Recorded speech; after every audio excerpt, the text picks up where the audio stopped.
నమస్తే, నేను మీ Ashok Kumar. Welcome to our channel. మనతో ఇవాళ గెస్ట్గా షణ్ముఖ్ గారు ఉన్నారు. నమస్తే షణ్ముఖ్. నమస్కారం అండి. జగన్మోహన్ రెడ్డి గారు కుప్పానికి నీళ్ళు ఇచ్చాడు. నేనైతే ఆ విజువల్ చూశాను, 100% చూశాను. ఇప్పుడు బాబు గారు కూడా ఇదే కుప్పం వరకు నీళ్ళు అందించాడు, కృష్ణా జలాలు అందించామని చెప్తున్నారు. అయితే ఈ క్రమంగా అండి, ఇదే టీడీపీ సోషల్ మీడియా అనుకోండి, లేదా జనరల్ పబ్లిక్ కావచ్చు, న్యూట్రల్లో ఎక్కడ చూసినా కూడా హల్చల్ చేస్తుంది. నీళ్ళు అందినాయి అని చెప్పి వాళ్ళ కళ్ళలో ఆనందం, ఆ తృప్తి కనిపిస్తుంది.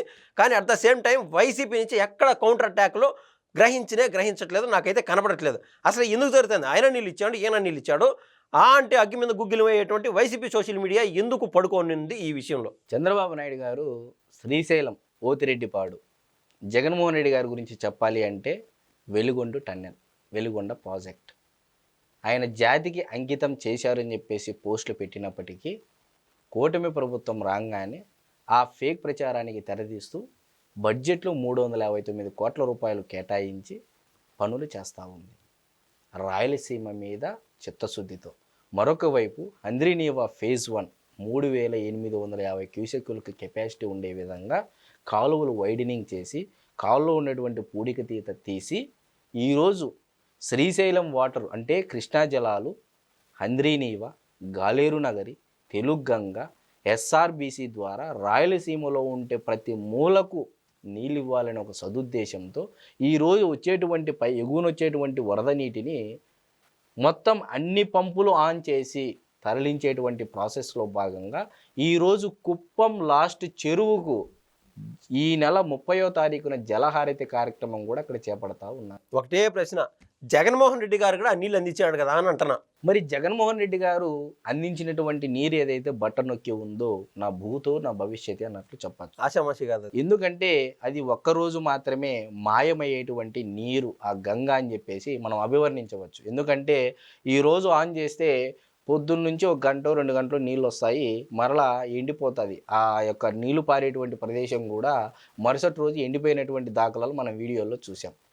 మరి ఇలాంటి బటన్లు నొక్కి నీళ్ళు ఓపెన్ చేసినటువంటి చరిత్ర ఒక జగన్మోహన్ రెడ్డి గారికి చెల్లుతుంది. ఇది నా భూతో నా భవిష్యత్తు, ఇలాంటి నీరు పంపిణీ చేయడం రాయలసీమ ప్రజలకు అని చెప్పేసి, అతి ముఖ్యంగా కుప్పం ప్రజలకు అని చెప్పేసి నేను తెలియజేస్తా ఉన్నాను. ఒక సీఎం హోదాలో ఉండి వచ్చి అంత అట్టహాసంగా అక్కడ పూజలు చేయడం, పూలు చల్లడం ఎన్ని చూసామండి. అంటే అది కూడా ఫేకేనా? నిజంగా జగన్మోహన్ రెడ్డి గారికి రాయలసీమ ప్రజల మీద చిత్తశుద్ధి ఉంటే, నిజంగా రాయలసీమ ప్రజల కష్ట నష్టాలు తెలుసుకున్నట్లయితే 1953వ సంవత్సరం నుంచి 2024 సెప్టెంబర్ వరకు దాదాపు 21 సార్లు వరదలు వచ్చాయండి. మరి 21 సార్లు వరదలో 54 నుంచి 59 మధ్య 3వ ప్రమాదిక హెచ్చరిక జారీ చేసే వరదలు వచ్చాయండి. 2వ ప్రమాదిక హెచ్చరిక 26 సార్లు ఇవ్వడం జరిగిందండి. మరి ఇప్పుడు పోలవరం ద్వారానే ఏదైతే గతంలో జగన్మోహన్ రెడ్డి గారు అసెంబ్లీ సాక్షిగా పట్టిసీమ వద్దు వద్దు వద్దు అన్నాడో, అదే పట్టిసీమ ద్వారా ఆయన పంపులు ఆన్ చేసుకొని గోదావరి జలాలు కృష్ణా డెల్టాలోకి చేసుకొని తద్వారా రాయలసీమ ప్రజలకు కూడా కాస్తో కూస్తో తాగునీరు ఇచ్చినటువంటి ఘనత జగన్మోహన్ రెడ్డి గారికి దక్కింది అంటే అది చంద్రబాబు నాయుడు గారి వల్ల అని చెప్పేసి చంద్రబాబు నాయుడు గారి ప్రభుత్వము అంటే ఆయన తమ్ముళ్ళు అంటే ఆయన కార్యకర్తలు సగర్వంగా చెప్పారండి. ఎందుకు నేను ఈ మాట చెప్తున్నానంటే ఈరోజు గోదావరి నదిలో నీళ్లు పుష్కలంగా ఉన్నాయి. మరి ఇప్పటి వరకు 1500 టీఎంసీల నీళ్లు సముద్రంలో కలిశాయి. మరి ఈ మొత్తం 10 ఏళ్లకు గాను దాదాపు 15,690 టీఎంసీల నీళ్లు సముద్రంలో కలిశాయి. మరి మీరు గత 5 ఏళ్లలో జగన్మోహన్ రెడ్డి గారు కనీసం రాయలసీమ ప్రజలకు కుప్పం వరకు ఎందుకు నీళ్ళు ఇవ్వలేకపోయారు? సింపుల్ అండి. అంటే ఈరోజు రాయలసీమ ప్రజలు, రాయలసీమ రైతులు కష్ట నష్టాలు తెలుసుకున్న వాడైతే నీటి విలువ తెలిసేది. నిజంగా రాయలసీమ ప్రజలకు నీళ్లు వచ్చుంటే ఈరోజు జగన్మోహన్ రెడ్డి గారికి బ్రహ్మరథం పట్టేవాళ్ళు. ఎందుకు పట్టలేదు? ఈరోజు రాయలసీమ రైతుల ప్రేమ ఏమైపోయిందంటే ఇందుకు, అక్క చెల్లెమ్మల ప్రేమ ఎందుకు అయిపోయిందంటే ఇందుకు. నీళ్లు ఈరోజు యూనివర్సల్ సాల్వెంట్, అంతకు మించి రాయలసీమ ప్రజలకు అనేది మనం ఖచ్చితంగా చెప్పచ్చు.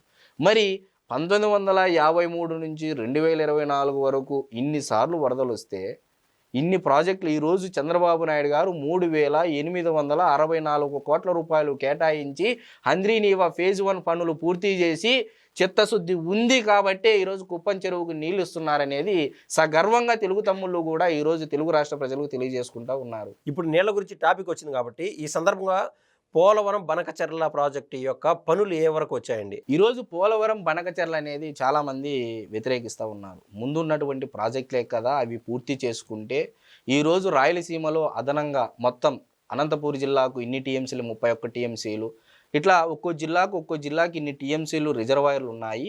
కాదు, వేదావతి, తుంగభద్ర నది, పెన్నా నది మీద ఇంకా కొత్త జలాశయాలు నిర్మిస్తే జిల్లాకు 30 టీఎంసీలు 20 టీఎంసీలు 20 టీఎంసీలు 10 టీఎంసీలు మొత్తం 4 జిల్లాల్లో కొత్త జలాశయాలు నిర్మిస్తే 80 టీఎంసీలు నీళ్లు కానీ రాయలసీమకి ఇవ్వగలిగితే శాశ్వత పరిష్కారం దొరుకుతుంది రాయలసీమ ప్రజలకు అని చెప్పేసి రాయలసీమ ప్రజల్లో కూడా కొంతమంది ఆలోచనలో ఉన్నారు. కాకూడదు, పోలవరం బనకచర్ల ప్రాజెక్టు అనుసంధానం చేస్తే రేపు చంద్రబాబు నాయుడు గారు ఉన్నా లేకపోతే తెలుగుదేశం పార్టీ అధికారంలో ఉన్నా లేకపోయినా రాయలసీమ ప్రజలకు నీరు అందాలనే సదుద్దేశంతో ఈరోజు పోలవరం బనకచర్ల అనుసంధానానికి నారా చంద్రబాబు నాయుడు గారు శ్రీకారం చుట్టారు. ఎందుకు నేను ఈ మాట చెప్తున్నానంటే ఈరోజు కృష్ణానదిలో పైన ఎగువన ఆల్మట్టి డ్యామ్ హైట్ పెంచారు. నారాయణపూరు, ఆల్మట్టి డ్యాము ఇవన్నీ హైట్ పెంచుకుంటా పోతే వాళ్ళ ఆయకట్టు స్థిరీకరణ చేసుకొని ఆయకట్టు పెంచుకుంటా పోతే క్రిందికి వరద అనేది ఒకసారి 15 రోజులు వస్తుంది, ఒక రోజు 30 రోజులు వస్తుంది. మరి ఇటువంటి ప్రాసెస్లో 885 అడుగుల వరకు హైట్ మెయింటైన్ చేసి ఆ తర్వాత తెలంగాణకు నీళ్లు తద్వారా రాయలసీమకు నీళ్లు లిఫ్ట్ చేయాల్సి ఉంటుంది. మరి ఇటువంటి ప్రాసెస్లో 854 అడుగులకు మనం ఒప్పందం చేసుకుంటే మరి వరద నీరు ఈరోజు శ్రీశైలం ప్రాజెక్టు బురద ఎక్కువైపోయింది.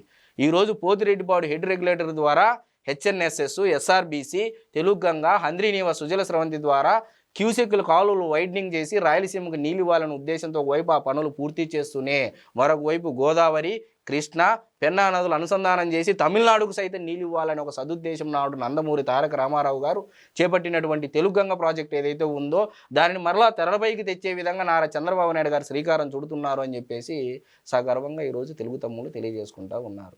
పోలవరం బనకచర్ల అనేది రాష్ట్రానికి భారం అవ్వచ్చు, కానీ రాబోయే తరాలకు విజనరీ అని చంద్రబాబు నాయుడు గారు అన్నారు. ఆయనకు కూడా తెలియదా ఇది భారం అవుతుందా లేదా అని. 89,000 90,000 4వసారిగా ముఖ్యమంత్రిగా చేస్తున్నటువంటి నారా చంద్రబాబు నాయుడు గారికి పోలవరం బనకచర్ల ప్రాజెక్టు భారము అని చెప్పేసి ఆయనకి తెలియదా? విజనరీ కాబట్టే రాబోయే తరాలను రాబోయే అవసరాలను దృష్టిలో ఉంచుకొని రాబోయే రోజుల్లో కృష్ణానది పరివాహక ప్రాంతంలో నీటి లభ్యత తక్కువైతే గోదావరి నీళ్ళు కృష్ణ అంటే గ్రావిటీ ద్వారా విజయవాడ వరకు అంటే వైకుంఠం బ్యారేజ్ వరకు నీళ్ళు ఇచ్చి వైకుంఠం బ్యారేజ్ నుంచి మొత్తం 3 లిఫ్ట్లు అక్కడి నుంచి వెలుగొండ ద్వారా 4 లిఫ్ట్లు రాయలసీమకు లిఫ్ట్ చేసుకుంటే మొత్తం 7 లిఫ్టులు వస్తాయి మొత్తం ప్రాజెక్టులు అని చెప్పేసి 80,000 కోట్ల రూపాయలు ప్రాథమిక అంచనా వేయడం జరిగింది. ఇది పెరగచ్చు తగ్గచ్చు, కానీ నేను చెప్పేది ఏంటంటే ఈరోజు రాయలసీమ ప్రజలకు నీళ్ళు ఇవ్వాలంటే కేవలం లిఫ్ట్ స్కీములతో మాత్రమే, ఎక్కడా గ్రావిటీతో నీళ్ళు ఇచ్చే పరిస్థితి లేదు.